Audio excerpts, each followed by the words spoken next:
حتى ناقصتنا الجواب لك. سامي الأخ سامي. طيب ناخذ سامي. طيب وش سؤاله؟ سأل عن مذهب الشيعة، قال انه هل يعد مذهبا؟ اي مذهب الشيعة يا اخوان يعد مذهب. والشيعة الاخوان انا قلت في احدى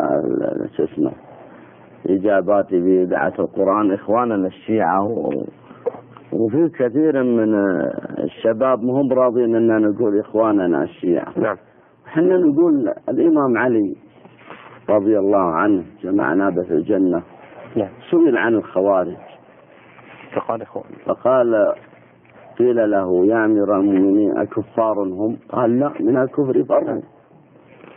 قال السائل طيب وش يصيرون؟ قال إخواننا بغوا علينا.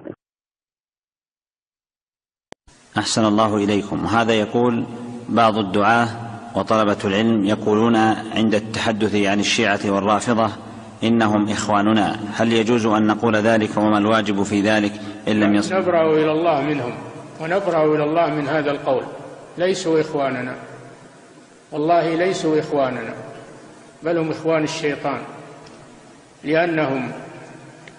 لأنهم يسبون أم المؤمنين عائشة رضي الله عنها زوج النبي صلى الله عليه وسلم التي اختارها الله لنبيه صلى الله عليه وسلم، الصديقة بنت الصديق، ويكفرون أبا بكر وعمر ويلعنونهما ويكفرون الصحابة عموما إلا أهل البيت علي بن أبي طالب رضي الله عنه، مع أنهم هم أعدى علي بن أبي طالب. علي يبرأ منهم عليه رضي الله عنه، بريء منهم. علي إمامنا وليس إمامهم، إمام أهل السنة وليس إمام الرافضة الخبثاء. فنحن نبرأ إلى الله منهم وليسوا إخواننا.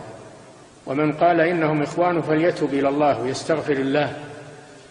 والله جل وعلا أوجب علينا البراءة من أهل الضلال وموالاة أهل الإيمان